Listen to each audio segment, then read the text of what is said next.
स्वागत है आप सभी का हमारे यूट्यूब चैनल में। और यूपी ट्रिपल एस सी पेट के लिए हम मॉडल पेपर प्रैक्टिस सेट 3 देख रहे हैं। इसमें सबसे पहले हम भारतीय इतिहास से क्वेश्चन आपको बता दे रहे हैं।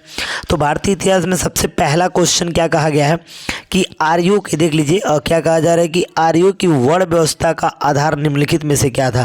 तो मैं आपको बता दूं कि जो आर्य थे, जो वर्ण व्यवस्था जो रखे थे लोगों के लिए, तो वो पेशा के हिसाब से रखे थे। किसके हिसाब से? पेशा, मतलब जिस व्यक्ति की जो पेशा थी, जो व्यक्ति जो कार्य कर रहे थे, तो कार्य के आधार पर इन लोगों ने जो है वर्ण व्यवस्था का जो है बांट दिया था। ठीक है, तो आधार जो है टोटल वर्ण व्यवस्था पे और इस पे हो गया था पेशा पे।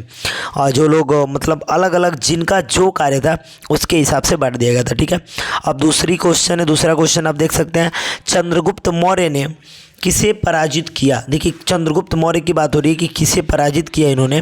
तो देखिए चंद्रगुप्त मौर्य जो हैं वो एंटीयोकस के पुत्र जो सेलुकस था उसको पराजित किए थे।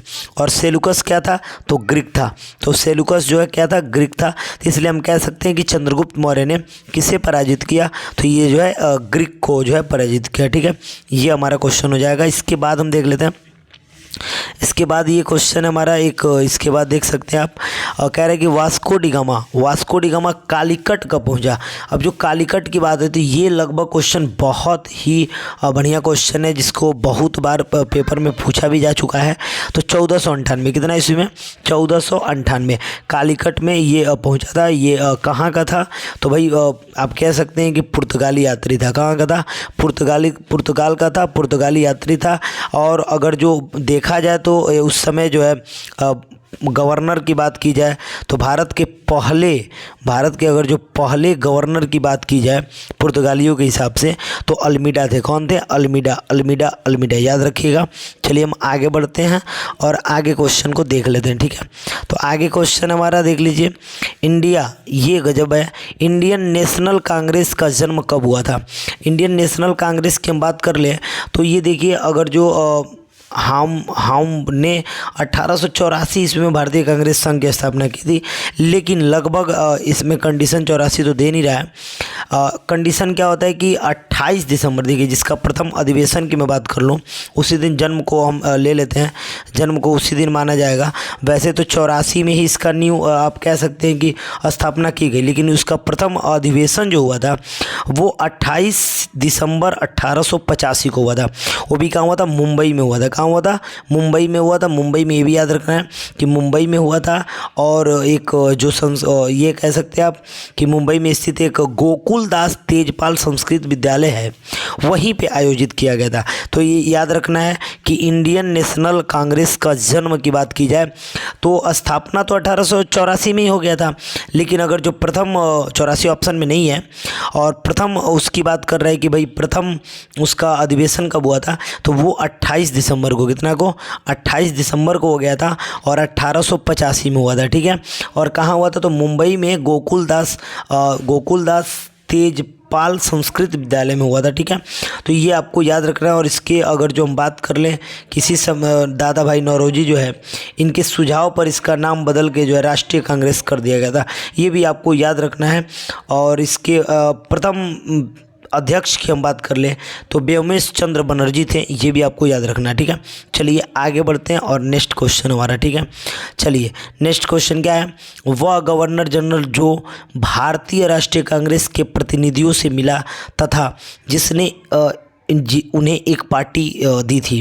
देख लीजिए कितना ज़बरदस्त क्वेश्चन है कि वह गवर्नर जनरल जो भारतीय राष्ट्रीय कांग्रेस के प्रतिनिधियों से मिला तथा जिसने उन्हें एक पार्टी दी। अब ये गजब की बात है कि ये कौन था भाई? तो मैं आपको बता दूं कि ये जो था, ये उन्हें एक पार्टी जो दिया था राष्ट्रीय कांग्रेस, इसकी मैं बात कर लूँ, भारतीय राष्ट्रीय कांग्रेस के प्रतिनिधियों से मिला और उनको एक पार्टी दिया, तो ये भाई डफरिन था। कौन था?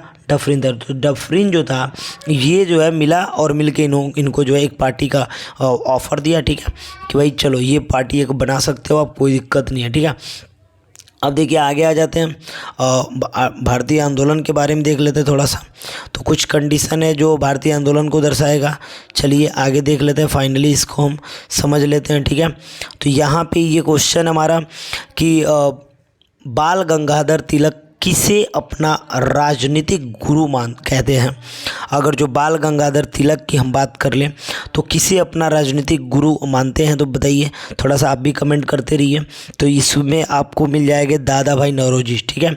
अगर जो बाल गंगाधर तिलक की बात कर लें तो अपना राजनीतिक गुरु किसको मानते थे, तो दादा भाई नौरोजी को मानते थे, ठीक है। चलिए हम आगे बढ़ जाते हैं। आगे कह रहा है केसरी था। केसरी था का मतलब क्या है, केसरी था का मतलब क्या है, सुन लीजिए। ऑप्शन आपके पास चार ऑप्शन है आपके पास। पहला ऑप्शन है कि तिलक द्वारा किया गया सामाजिक सुधार के लिए एक संगठन था, अंग्रेजी भाषा का एक समाचार पत्र जिसके मालिक SN बनर्जी थे। तीसरा ऑप्शन है कि एक मराठी समाचार पत्र था। और चौथा ऑप्शन है कि एक तमिल साप्ताहिक था। तो देखिए, अगर जो इनकी बात मैं करूं तो बाल गंगाधर तिलक ऐसे व्यक्ति थे जिन्हें 1882 में पत्रकारिता के कारण सजा हुई। वह सजा इन्हें किस लिए हुई थी, तो अपने पत्र केसरी में कोल्हापुर के महाराजा के प्रति इन्होंने दुर्व्यवहार के लेख लिखने के कारण हुई थी।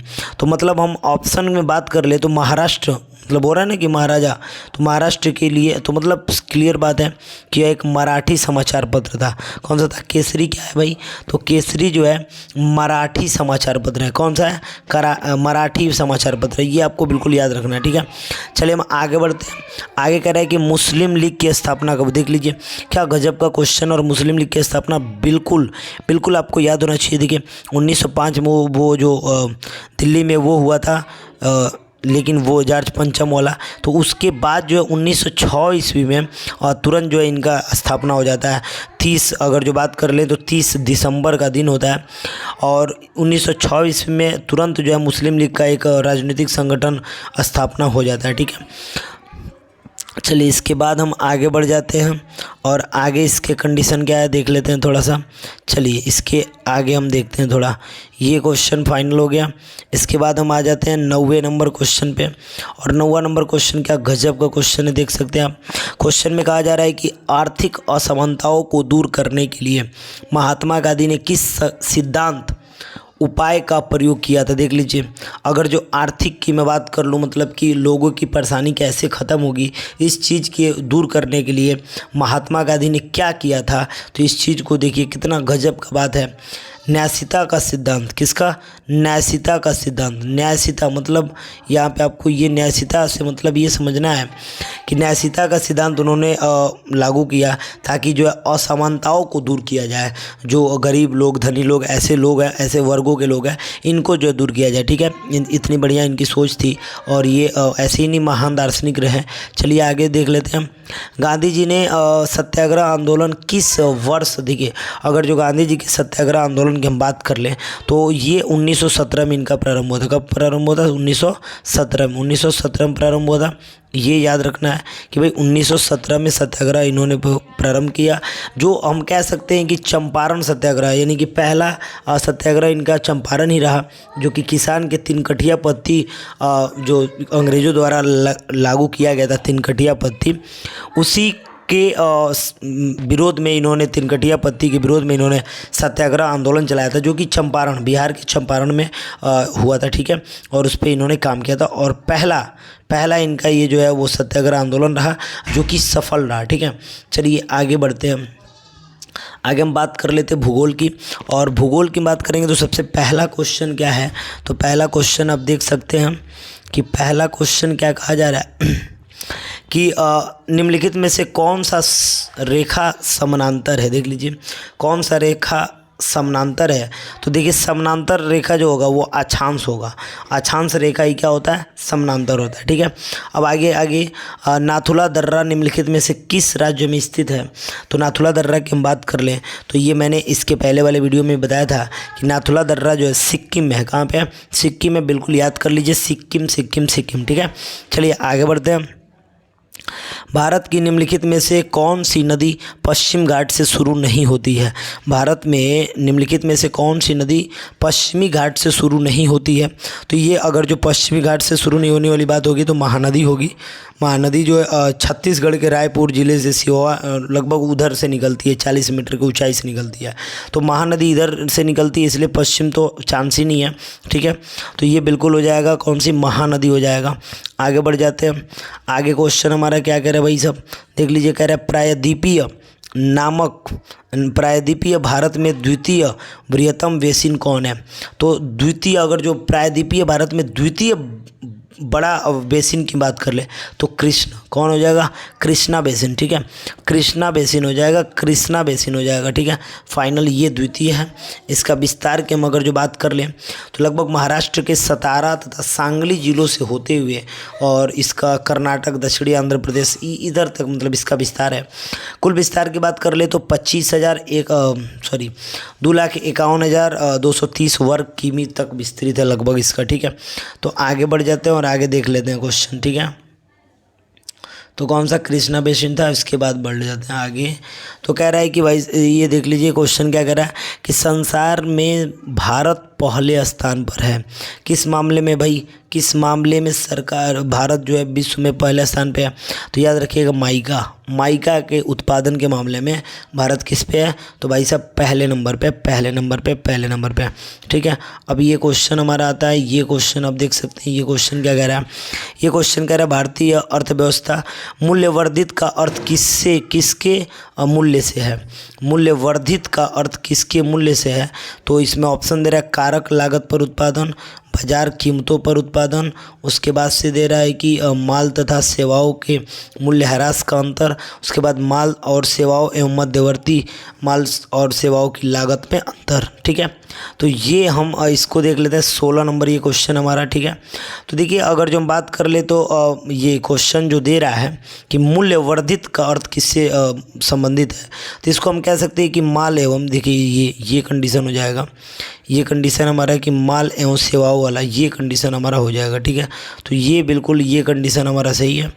ये कंडीशन सही है कि माल और सेवाओं के मध्यवर्ती माल और सेवाओं की लागत का अंतर, यही जो है आपको वर्धित को दर्शाएगा। ठीक है, चलिए आगे बढ़ते हैं। कौन सी पंचवर्षीय योजना केवल 4 वर्ष थी?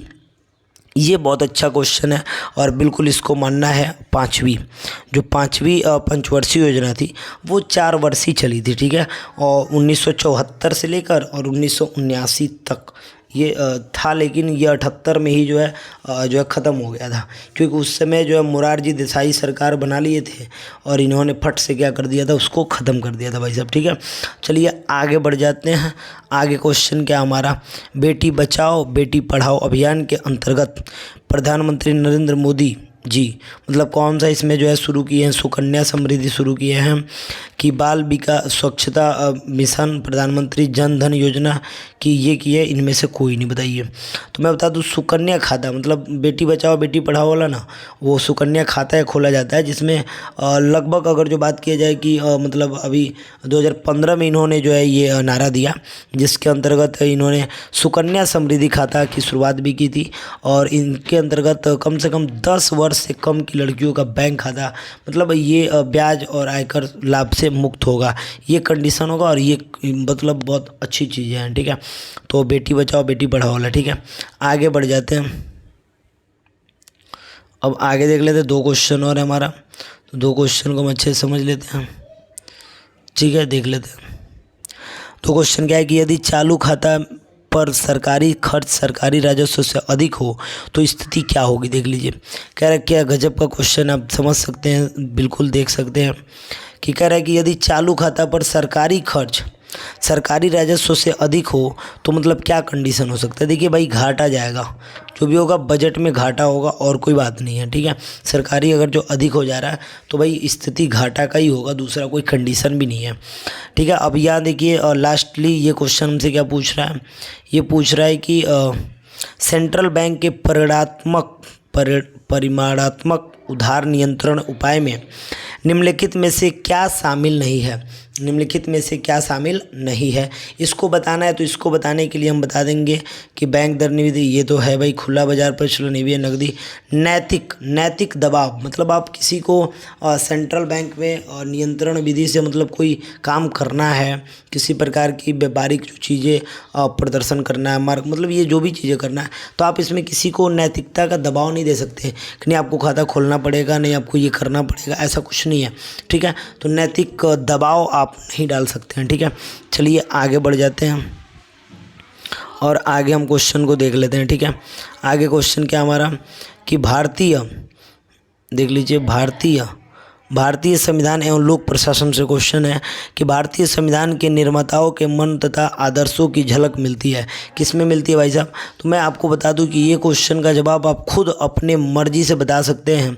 बहुत बार आपने पढ़ा होगा कि प्रस्तावना में सारा चीज़ कहाँ मिल जाता है, प्रस्तावना, कि हम भारत के लोग भारत को एक अखंड, ये प्रस्तावना आपको याद कर लीजिएगा। आपको पता चलेगा कि उसमें क्या लिखा हुआ है, लोकतंत्र की कैसे बात की गई है, संविधान की कैसे बात की गई, इक्वलिटी की कैसे बात की गई है, ये सारा चीज़ आपको जो है उसके प्रस्तावना में ही मिल जाएगा, ठीक है। तो बहुत ही बढ़िया, और अपने यहाँ का संविधान वास्तव में बहुत ही बढ़िया है। चलिए हम आगे बढ़ जाते हैं, आगे क्वेश्चन को देख लेते हैं अभी, ठीक है। चलिए आगे देखते हैं। ये लगभग हम देख सकते हैं कि यहाँ पे हमारा ये 21 क्वेश्चन कंप्लीट होता है। इसके बाद हम आपको बता देना सबसे पहले कि 21 के बाद ये देख लेते हैं हम 22वां नंबर क्वेश्चन, ठीक है।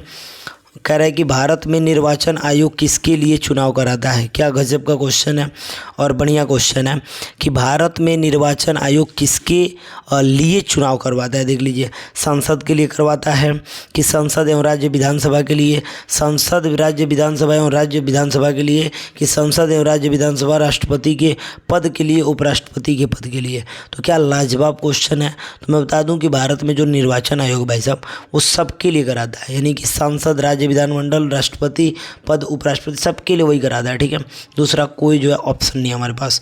और देखिए भारतीय संविधान 23वां नंबर क्वेश्चन, भारतीय संविधान के किस अनुच्छेद के अनुसार राष्ट्रपति शासन किसी राज्य में लागू होता है। तो क्या बात है, गजब का क्वेश्चन है, याद कर लीजिए 356। कौन सा हो जाएगा, 356 के अनुसार जो है राष्ट्रपति शासन किसी भी राज्य में लगाया जा सकता है, ठीक है।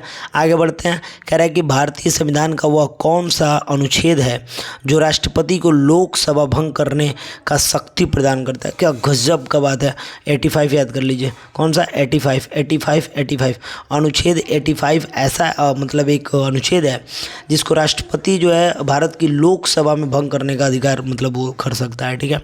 उसके बाद से हमारा ये लास्ट क्वेश्चन है और इसके बाद हम नेक्स्ट वीडियो देखेंगे। तो इसके बाद है कि अभिव्यक्ति ग्राम सभा सही रूप से निरूपित करती है। अभिव्यक्ति ग्राम सभा, देखिए किसी गांव के बुजुर्ग नागरिकों को नहीं, किसी गांव की सारी आबादी को नहीं, पंचायत के लिए निर्वाचक मंडल को। हाँ, तो ये हो जाएगा कि ग्राम सभा किसको निर्वाचित करती है। तो भाई जितने लोग निर्वाचित हुए रहेंगे, वार्ड वगैरह, वार्ड सदस्य वगैरह, उन्हीं लोग को जो है ग्राम सभा के रूप में सही रूप से निरूपित किया जाएगा और वो सभी लोग जो वार्ड मेंबर होंगे और वो जो है फाइनली, ठीक है। इसके आगे हम देख लेते हैं। आगे मैं आपको बता दूं कि सामान्य ज्ञान के यहाँ क्वेश्चन है, जो सामान्य ज्ञान और करंट अफेयर्स इसका एक वीडियो बन रहा है, उसको भी आप देख सकते हैं। और ये जो प्रारंभिक अंकगणित लिख के आ रहा है, देख लीजिए, तो प्रारंभिक अंकगणित का भी मैं वीडियो बनाया हूँ, आप वीडियो को देख लीजिएगा। फिर ये हिंदी वाला आ रहा है, एक दिन किसी दिन हिंदी के टोटल वीडियो को मैं बनाने वाला हूँ, जिसमें टोटल हिंदी का वीडियो आपको मिल जाएगा, बहुत सारा मिलेगा, जिसमें ऐसे 5-5 करके बहुत सारे वीडियो मैं बना दूंगा, ठीक है। तो ये फाइनली मिल जाएगा। वीडियो कैसा लगा, वीडियो अगर जो अच्छा लगा हो तो प्लीज़ चैनल को सब्सक्राइब कर दीजिए और वीडियो अच्छा लगा हो तो वीडियो को प्लीज़ लाइक कर दीजिए, ओके। चलिए।